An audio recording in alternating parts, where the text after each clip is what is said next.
during the airport check, and my boyfriend said, "She's not with me."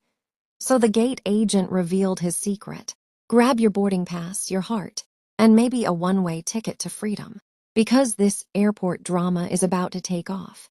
Here we go. Denver International Airport, Concourse B, 6:47 a.m. The morning after Christmas. The terminal is a war zone of holiday travelers, crying babies, and the smell of burnt coffee. I'm Dr. Leela Harper, 34, pediatric cardiologist at Children's Hospital, Colorado. Still in yesterday's scrubs under my coat, because I worked a 24-hour Christmas Eve shift, saving a 6-year-old's heart. My boyfriend of 2 years, Ethan Caldwell, 36, investment banker, is in a perfectly pressed Navy suit, looking like he stepped out of a magazine. We're at the Alaska Airlines first-class check-in counter for our romantic getaway to Maui. The one he insisted on booking last minute because we need to reconnect. The gate agent, a smiling woman named Sophia, scans our boarding passes. "Mr. Caldwell, you're in 1A. Dr. Harper, you're in 1B. Enjoy your flight." Ethan's smile tightens. He leans over the counter, voice low, but loud enough for the line behind us to hear. "Actually, she's not with me. Separate tickets. She can sit in economy." Sophia's smile freezes. The entire line inhales. I feel the words hit me like a flatline. Ethan turns to me, casual, like he's talking about the weather. "Babe, it's just easier. You're always so dramatic about seats. Go ahead, I'll see you in Maui." Dramatic, the word he's used for 2 years, every time I asked for basic respect. I look at him, really look. Then I smile, not the polite girlfriend smile, the one I use right before I tell parents their child is going to live. I turn to Sophia. "Actually, please remove Mr. Caldwell from this reservation entirely and upgrade Dr. Harper to the last available first-class seat on the next flight to Sydney. I hear it's beautiful this time of year." Ethan laughs, nervous, ugly. "Leela, stop being dramatic." Sophia has already processed it. She slides me the new boarding pass with a tiny, glorious smirk. "Seat 1K, Denver right arrow Honolulu right arrow Sydney. Boarding in 32 minutes. Then she looks Ethan dead in the eye. "Sir, you've been removed at the primary passenger's request. Economy counter is that way. Current wait time is 4.5 hours. Have a nice day." The line behind us erupts in applause. A teenage girl filming TikTok gasps so loud it echoes. Ethan starts yelling my name, voice cracking. I pick up my suitcase, the one that weighs exactly 50 pounds, because I know how to travel light now. I walk towards security, barefoot in my socks, scrubs under my coat, head high. He tries to follow. Security stops him. I don't look back. I just keep walking while the teenage girl's video hits 1 million views in 6 minutes. "She's not with me" trends worldwide before we even push back from the gate. And somewhere behind me, in a line that stretches into tomorrow, a man who just called his girlfriend of 2 years, not with him, is learning exactly how heavy the truth feels when it leaves you at the curb. The gate for the Maui flight, 7:02 a.m.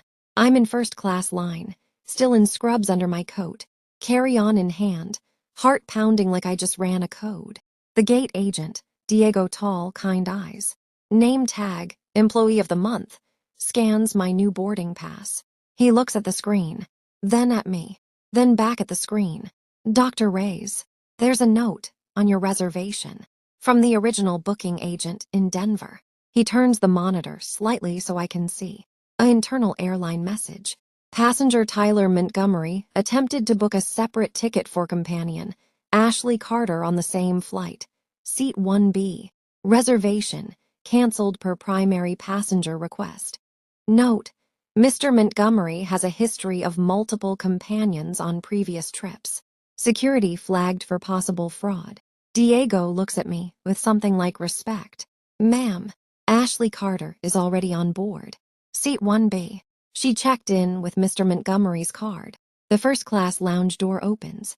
Out walks Ashley, 23, bottle blonde, influencer energy, wearing the exact same bikini cover-up I have in my suitcase.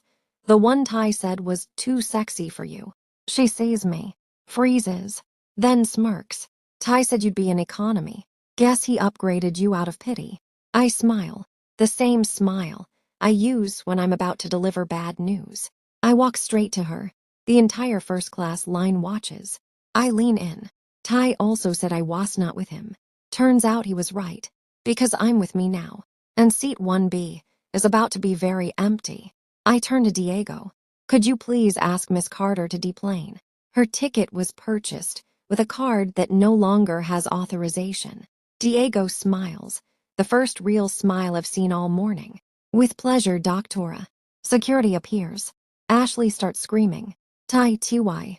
Tai is still at the economy counter, arguing with Marisol from Denver, who apparently called ahead.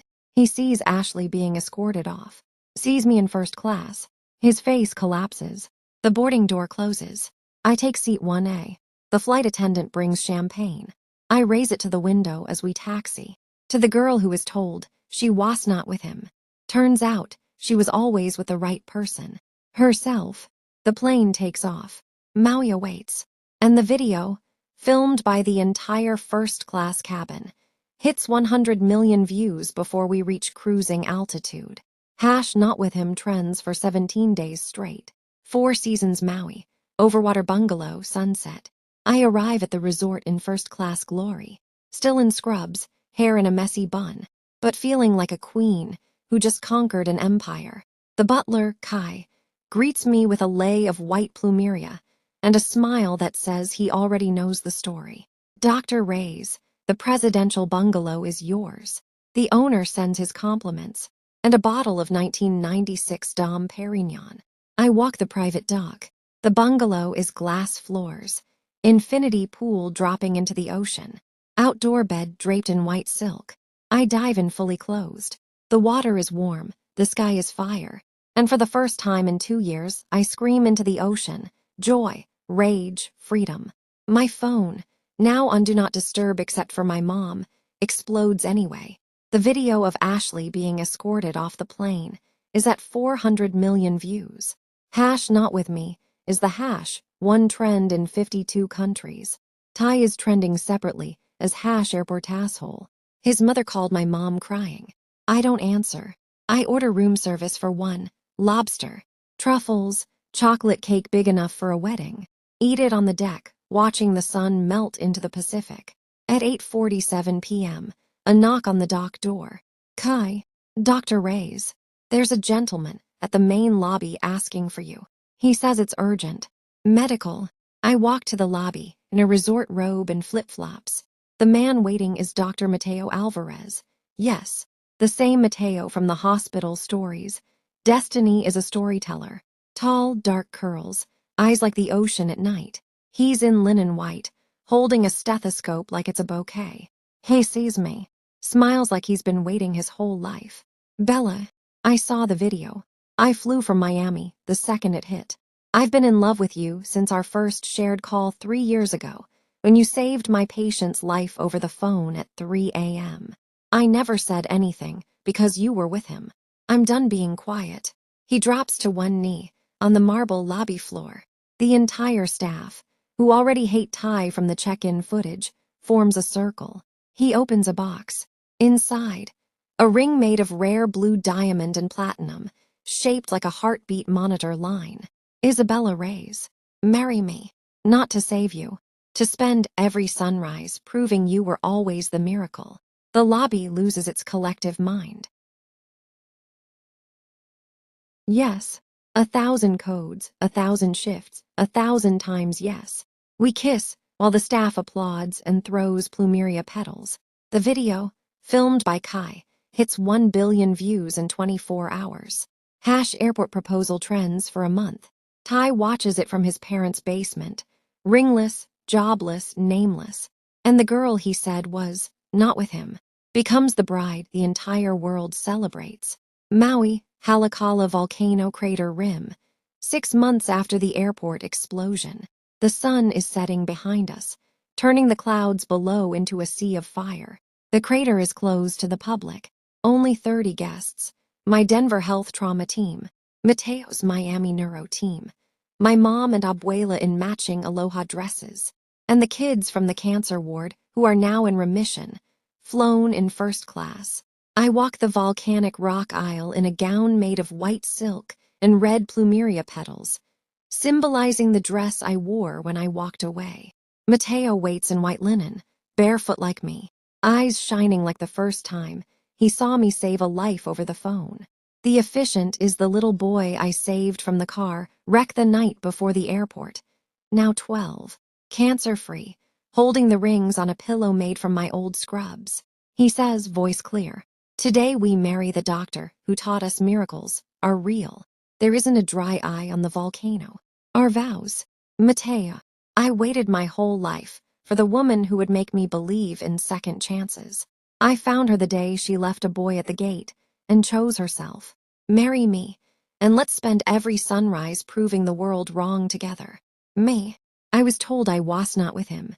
Turns out I was always with the man who saw me when no one else did. Yes, 1,000 flights, 1,000 surgeries, 1,000 times yes. We kiss as the sun drops into the Pacific. The volcano erupts in applause. Not lava, just joy. Then the real miracle walks up the aisle. A little girl, 7 years old, Hawaiian, born with tetralogy of Fallot, the case that made me famous in the PEDS world. She's holding a flower crown made of white orchids. She stops in front of me. "Mama doctor, will you adopt me too?" The entire crater loses its mind. I drop to my knees in my wedding gown. Mateo kneels with me. Yes, Keiki. 1,000 heartbeats, yes. We signed the adoption papers right there on the crater rim, witnessed by the sunset and the people who love us most. Her name becomes Princess Lanny Valentina Reyes Alvarez.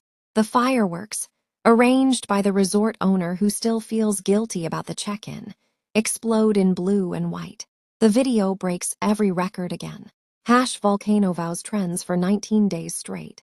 Ty watches it from his new job selling timeshares in Vegas. Living in a studio with a hot plate, he sends one final text. "Guess you found someone who wants you." I don't reply. I just change his contact name to Lesson Learned and block forever. Galapagos Islands, Ecuador, 3 weeks after the volcano vows. We're on the private research yacht, anchored off Isabella Island. The sea so clear you can see turtles swimming below the hull.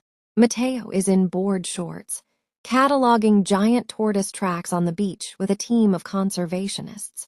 I'm in a white bikini and my white coat, because even on honeymoon I'm still on call for the foundation.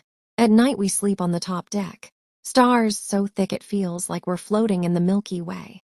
Mateo traces the faint C-section scar from Lanny's birth. "You didn't just save her heart, Bella. You saved mine, the day you walked away from the wrong man." I cry the happy kind into his shoulder. Then the satellite phone rings. Emergency only. It's the Foundation's Maui clinic. Dr. Reyes Alvarez. "We have a 34-year-old male. Penetrating chest trauma from a boating accident. Massive hemothorax, tamponade, coding in the OR. Local surgeon is overwhelmed. Can you guide remotely?" I sit up. Mateo is already handing me the headset and the laptop with the live OR feed. I take over. I'm in the garden clinic, my private surgical suite built on the property, preparing for Lanny's first big surgery as lead surgeon. A complex ASD repair on a 5-year-old from Fiji. At 4:47 a.m., the security chief calls. "Dr. Reyes Alvarez." There's a man at the gate. He says his name is Tyler Montgomery. He's on his knees. He won't leave. I walk to the gate in my surgical cap and gown, still pre-scrubbed. Ty is there, 39, thin, wearing a faded aloha shirt, knees in the sand, holding a single plumeria flower. He looks up when he sees me. "Bella, I know I have no right. I saw Lanny's first lead surgery is today. I sold my last asset, the $8,000 from my car. It's in this envelope, for her foundation. I don't want anything. I just want her to know the world is better because of you." He holds out the envelope, worn, stained. Security watches. I take it, open it. Inside, $8,000 cash and a letter. I read one line. "I was the dead weight. Not you. Never you." I look at him for a long time. Then I kneel in the sand with him, still in my sterile gown. I take his hand. Stand up, Ty. He does, shaking. I hand the envelope to the guard. Deposit this into the Lanny Valentina Foundation. Anonymous donor. Then I look at Ty. You don't get to kneel anymore. You get to stand in the back of the gallery today and watch what love looks like when it saves a life. That's your penance. That's your redemption. He cries so hard he can't speak. I walk away. The gates close. Dawn, the surgical suite. Lanny is on the table, asleep, tiny chest painted with iodine. Mateo is my first assistant. The entire procedure is live-streamed to every medical school on Earth, educational purposes, with parental permission. I make the incision. The world holds its breath. 6 hours later, I close the ASD with a patch grown from the child's own cells. The heart monitor beeps steady. I close. The entire gallery, 1,000 doctors, stands and applauds for 15 straight minutes. The little girl wakes up asking for shave ice. I cry in my mask. Mateo kisses my forehead. Ty watches from the back row, allowed in as family of donor. He cries too, but this time, no one films it. Some moments are private, even for miracles.